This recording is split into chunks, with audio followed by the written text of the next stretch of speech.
गृहस्थ में प्रेम भी चाहिए, विश्वास भी चाहिए, पैसा भी चाहिए, पर तीनों तब टिकेंगे जब सहनशीलता हो। सहनशीलता है। आज शादी हुई, 4 दिन बाद झगड़ा हो गया, तो प्रेम तो एक दिन में नहीं पैदा होता। प्रेम तो थोड़ा समय देना पड़ता है, पत्नी को पति के लिए, पति को धीरे धीरे प्रेम होता है। क्यों? धीरे धीरे प्रेम होता है। जिस मां का बेटा जन्म लेते ही भगवान के घर चला जाता है, वो मां बेटे के लिए रोती है, पर ज्यादा नहीं रोती। क्यों नहीं रोती? क्योंकि अभी 2 दिन का था, भगवान के घर चला गया, ज्यादा अटैचमेंट नहीं हो पाया, प्यार नहीं हो पाया उस बच्चे से। प्यार तो है माँ का, पर फिर भी जो बच्चा माँ के साथ रहे, माँ का दूध पिए, माँ को लाड़ करे, माँ को प्यार करे, माँ उससे प्यार करे, उस बच्चे से ज्यादा अटैच होती है माँ। अर्थ क्या निकला कि प्रेम के लिए थोड़ा समय देना पड़ता है सबको। पत्नी को समय देना पड़ेगा, पति को समय देना पड़ेगा। समय देंगे तो प्रेम आएगा, समय देंगे, काम करेंगे तो पैसा आएगा। और जब प्रेम और साथ रहेंगे आप लोग, तो एक दूसरे का विश्वास भी आप लोग जीतेंगे बाद में। लेकिन ये सब बाद की चीजें हैं। पहले तो चाहिए सहनशीलता, कि आज शादी हुई और आज ही पति ने कुछ कह दिया तो सह ले। बहू ससुराल गई, आज ही पहले पांव पड़ते ही ससुराल में सास ने ताना मार दिया, सह लो। बहू ने ताना मार दिया, सह लो। सहनशीलता जिनके जीवन में है, समझ लो उनकी गृहस्थी बहुत अच्छी चल रही है। जो सह गए वो रह गए, नहीं सहे नहीं रहे। अरे प्यार तब होगा जब दोनों साथ में रहोगे, विश्वास तब होगा जब दोनों साथ में रहोगे। साथ में ही नहीं हो, सहन ही नहीं हुई तुम्हें एक गाली पति की, सहन ही नहीं हुआ तुम्हें पत्नी का जरा सी बात, अलग अलग हो गए। अब अलग अलग हो तो विश्वास कहां से आए, प्यार कहां से आए? क्या? इसलिए मैन है सहनशीलता। जड़ गृहस्थी को चलाने के लिए पत्नी के अंदर सहनशीलता हो। इसलिए पहले की माँ अपनी बेटी को कैसे समझाती थी, बेटी जाओ ससुराल ही तुम्हारा घर है ना, कोई बात हो जाए पलटकर जवाब ना देना, ये तो तुम्हारा मायका है। अपनी माँ को भी जवाब दे देती हो, अपने बाप को भी तुम पलट के जवाब दे देती हो। ससुराल में 2 बातें सह लेना बेटा। पहले की माँ ऐसे पाठ पढ़ाया करती थी अपनी बेटियों को कि ससुराल में 2 बातें सह लेना, सुन लेना।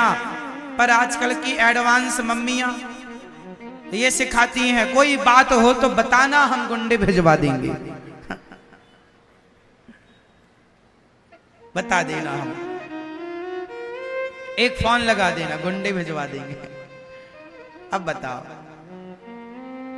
कितना बदल गया, देख तेरे संसार की हालत क्या हो गई भगवान। सब बदला, ये माताएं भी है ना, बेटियों को संस्कार देना ही, इन्हें देने का ढंग ही बदल दिया है ना मेरी माँ।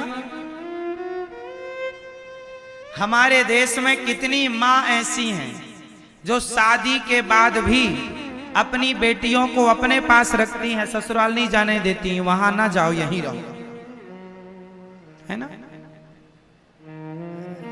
लड़कियों की माँ बेटियों से इतना प्यार करती है, उसके चक्कर में उसका घर बिगड़ जाता। कितने केस ऐसे हैं जहां मां की गलती के कारण लड़की का घर बिगड़ जाता। एक सफल गृहस्थी कैसी होती है? गृहस्थी में क्या क्या नहीं होना चाहिए, आज मैं आपको यह बताऊंगा क्या नहीं होना चाहिए। आजकल आपने देखा होगा कि अक्सर घरों में जो आपकी बेटियां हैं, वो बेटी जब अपने मायके आती है ना, तो वो मायके में आकर के बड़ा, कुछ बेटियां ऐसी हैं जो मायके में आकर के बड़ी राजनीति करती हैं। छोटी भाभी से बड़ी भाभी की भिड़ा दी, बड़ी भाभी को छोटी से भिड़ा दी। अपनी माँ से अपनी भाभी को भिड़ू करके अच्छी बन गई बेटी। कुछ बेटियां ऐसी होती हैं जो जरूरत से ज्यादा अपने भाई की जिंदगी में, अपनी भौजाई की जिंदगी में इंटरफेयर करती रहती है ना। पति पत्नी के रिश्ते को बिगाड़ने में लड़की की मां या लड़के की बहन, यदि इन दोनों से बच गया तो गृहस्थी चल जाएगी। और दोनों में से किसी एक का इंटरफेयर ज्यादा हुआ, नहीं, बातचीत करना बुरा नहीं है, प्यार मोहब्बत रखना बुरा नहीं है, व्यवहार बनाए रखना, आदर सम्मान देते रहना बुरा नहीं है। जरूरत से ज्यादा का इंटरफेयर बुरा है। समझ रहे हैं? जरूरत से ज्यादा इंटरफेयर करना, भाई को अपने कब्जे में कर लेना। कई बहनें अपने भाई को अपने कब्जे में, मेरा भाई मेरी सुनेगा, और बेचारी पत्नी परेशान है। कई माताओं ने अपने बेटे को वश में कर लिया, तू मेरी सुन, अपनी पत्नी को निकाल दे, मैं तेरे लिए दूसरी शादी करा दूंगी। ऐसी भी माएं आपको आज की मिल जाएंगी जो बेटे से कहती हैं तू कुछ भी करके से तलाक दिला दे, मैं तो तेरे लिए दूसरी दुल्हन ले आऊंगी। मां, कई बार कितने घरों में, कितने केसों में देखा गया, किसी घर में किसी केस में मां की गलती है, किसी केस में बहू की, किसी केस में बहन की गलती है, किसी केस में भाई की। हम ये कहते हैं कि चाहे मां हो, चाहे बहन हो, चाहे आप स्वयं हो, कोई भी हो, हमें गृहस्थी चलाने की ओर बढ़ना है, निभाना है, रिश्तों को बनाए रखना है, रिश्तों को निभाना है। तोड़ने की बातें नहीं करनी कि तोड़ दो, इसे निकाल दो, हम दूसरी ले आएंगे, ये कोई बात नहीं हुई। गृहस्थी बहुत नाजुक है, इसलिए बड़े बड़े ऋषि मुनियों ने कहा, संतों ने कहा, रही मन धागा प्रेम का मत तोड़ो छटकाए, टूटे से फिर ना जुड़े, जुड़े सो गांठ पड़ जाए। रही मन धागा प्रेम का मत तोड़ो छटकाए। ऐसी गृहस्थी बड़े प्रेम से निभानी चाहिए, चलानी चाहिए। गृहस्थ आश्रम में रहकर पति पत्नी को भगवान का चिंतन करना चाहिए। और मुझे लगता है जिस पत्नी को अपने पति पर विश्वास है और जिस पति को अपनी पत्नी पर विश्वास और प्रेम और समर्पण है दोनों का एक दूसरे के जीवन में, फिर जमाने की परवाह ना करो, आप दोनों चला लोगे। दोनों मजबूत हैं तो फिर टेंशन नहीं है। दोनों कमजोर हो जाते हैं ना तो फिर इनका फायदा कोई ना कोई उठा लेता है।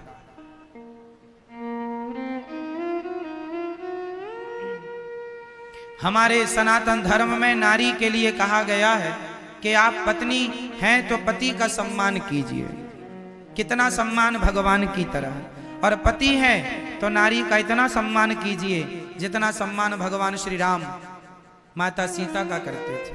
कि माता सीता के लिए रावण से लड़ गए बिना खंबे का। लोग कहते हैं प्रेम की निशानी ताजमहल है, अरे राम सेतु है प्रेम की निशानी, जो राम जी ने सीता माँ के लिए बिना खंबे का सेतु तैयार कर दिया। प्रेम है ना। इसलिए पति से ही आपकी मांग है, पति से आपकी चूड़ी है, पति से आपकी मेहंदी है, पति से आपकी बिछिया है, पति से आपका श्रृंगार है। पति है तो श्रृंगार भी अच्छा लगता है। पति के बिना कोई नारी श्रृंगार करने लग जाए तो उसका श्रृंगार शोभनीय नहीं होता। क्यों मेरी मां? इसलिए श्रृंगार भी पति के रहते अच्छा लगता है। सजती भी पतिव्रता नारी, इसलिए पति आपके मांग का सिंदूर है। उसकी इज्जत किया करो, उसका सम्मान किया करो। और पत्नी पति के लिए क्या होती है? आपके वंश को आगे बढ़ाने वाली आपके वंश को, आपके वंश का रक्षक आपकी पत्नी होती है। आपके पितरों को पानी देने वाला जो बेटा है वो माँ के गर्भ से ही बाहर आता है। इसलिए नारी का भी सम्मान पुरुषों को बराबर करना चाहिए। जितना सम्मान पत्नी करे उतना सम्मान उसका पति भी उसका करे, तब व्यवस्था बनती है। एक ही आदर करे और दूसरा लात मारे, ऐसे नहीं चलते रिश्ते। रिश्तों के लिए दोनों का समर्पण भाव होना आवश्यक है। पत्नी अपनी जिम्मेदारी समझे, पति अपनी जिम्मेदारी समझे और दोनों गृहस्थी चलाएं बढ़िया। समाज के लिए आप अच्छी संतान लेकर आए, अच्छे संस्कार लेकर आए कि आपके बच्चों से समाज को नई प्रेरणा मिले, नई शिक्षा मिले, है ना, नए अवसर मिले आगे बढ़ने के। तो ये गृहस्थी ऐसी है। आजकल तो लड़ते ही रहते हैं पति पत्नी। पति रास्ता भटक जाता है, किसी पराई नारी में पड़ गया, नारियां पराए पुरुष में पड़ जाती हैं। बचना चाहिए, पर पुरुष में पर नारी से मन हटाना चाहिए। कभी भी मन नहीं लगाना चाहिए पर नारी पर पुरुष में। स्वप्न में भी आपका मन ना जाए। अपने आप को इतना एकाग्र करके रखो, मन में इतना संयम बना करके रखो। सारी गलती माफ है, चरित्र की गलती माफ नहीं होती। आपने झगड़ा कर लिया, उल्टा सीधा कह दिया, सब माफ हो जाएगा। क्यों जी? चरित्र बिगड़ गया फिर माफ नहीं होगा। इसलिए भगवान से यही प्रार्थना करो कि आप बिल्कुल गंगा की तरह पवित्र रहें, चरित्र के मामले में आप पर कोई उंगली ना उठाए। और ये आप दोनों की समझदारी से है। पत्नी भी जिम्मेदार बने, पति भी जिम्मेदार बने और बच्चों को भी संस्कार दो चरित्र के। स्वामी विवेकानंद जी एक बार विदेश गए। एक महिला बोली कि आप बहुत अच्छे लग रहे हैं, हमें आपसे प्यार हो गया है, हम आपसे एक पुत्र की कामना करते हैं, आप हमें अपनी पत्नी बना लो और हमें एक पुत्र दे दो। स्वामी जी ने कहा, मेरा बेटा मेरे जैसा होगा इसकी क्या गारंटी है? स्वामी जी ने कहा, तुम्हें मेरे से बेटा क्यों चाहिए? बोले, आप ज्ञानी हैं, आपका बेटा भी ज्ञानी होगा तो दो विवेकानंद हो जाएंगे। स्वामी जी ने कहा, आपको मेरे जैसा बेटा चाहिए तो आज से आप मेरी माँ, मैं आपका बेटा। चरण पकड़ लिए स्वामी जी, आज से मैं तुम्हारा बेटा। मतलब ये भारत का चरित्र है कि वह अपना चरित्र नहीं बिगाड़ते, क्योंकि कीमत चरित्र की है।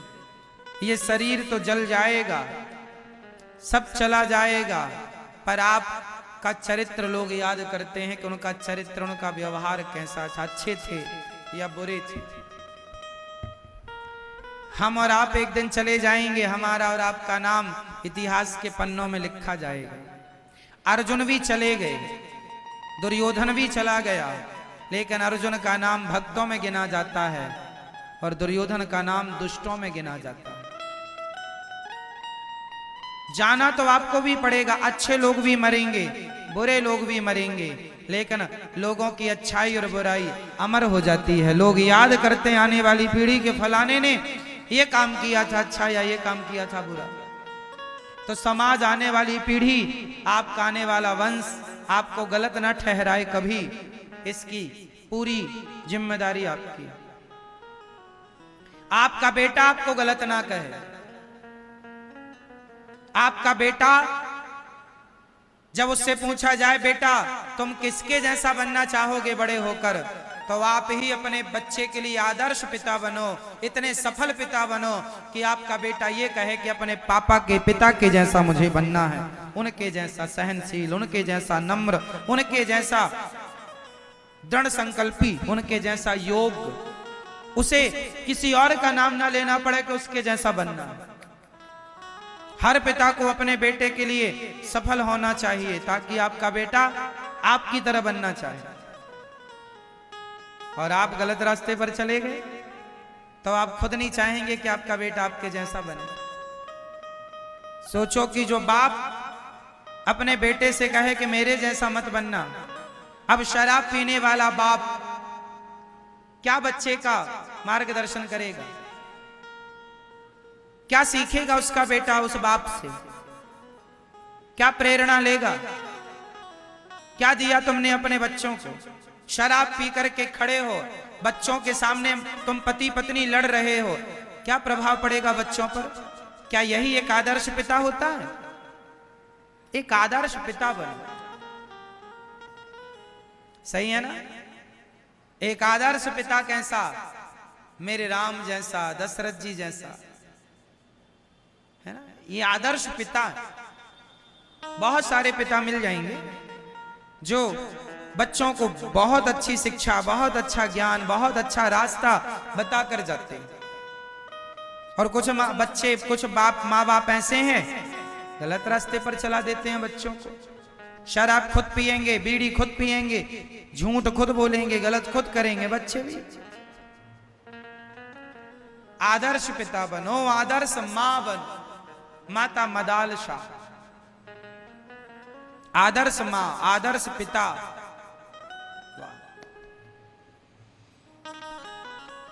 इसलिए आवश्यक है कि आप कथा सुना करें, बच्चों को कथा से जोड़ा करें, संस्कार दिया करें। यही है, पैसा कमा लेना बड़ी बात नहीं है। मैं लाख बार कह चुका हूं ये बात।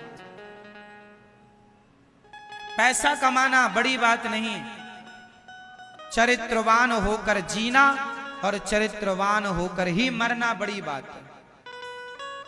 सत्य के रास्ते पर आज चलना और मरते दम तक सत्य के रास्ते पर चलना, ये बड़ी बात है। सेवा आज करना, मरते दम तक करते रहना, अच्छे काम आज करते हो आगे करते रहना, ये बड़ी बातें हैं। ये करने आए हैं हम लोग, पैसा जोड़ने नहीं आए।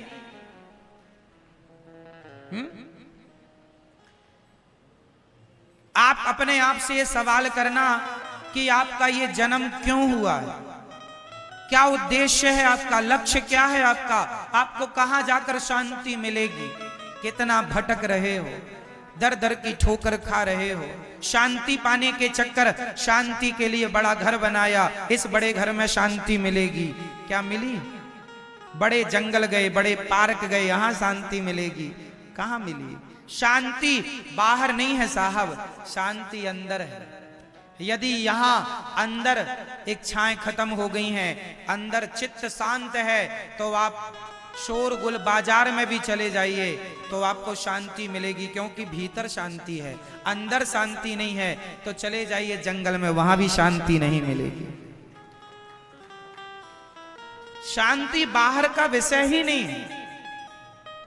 जो अंदर हैं उन्हें आप बाहर खोज रहे हैं, उल्टा कर रहे हैं आप, है ना मेरी मां?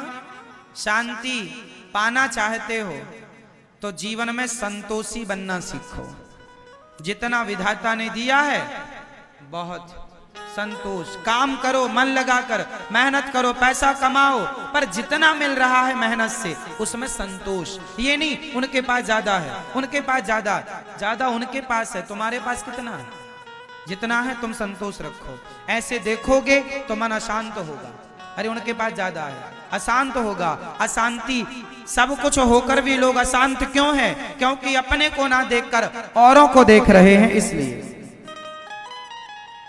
सब कुछ पाकर भी अशांत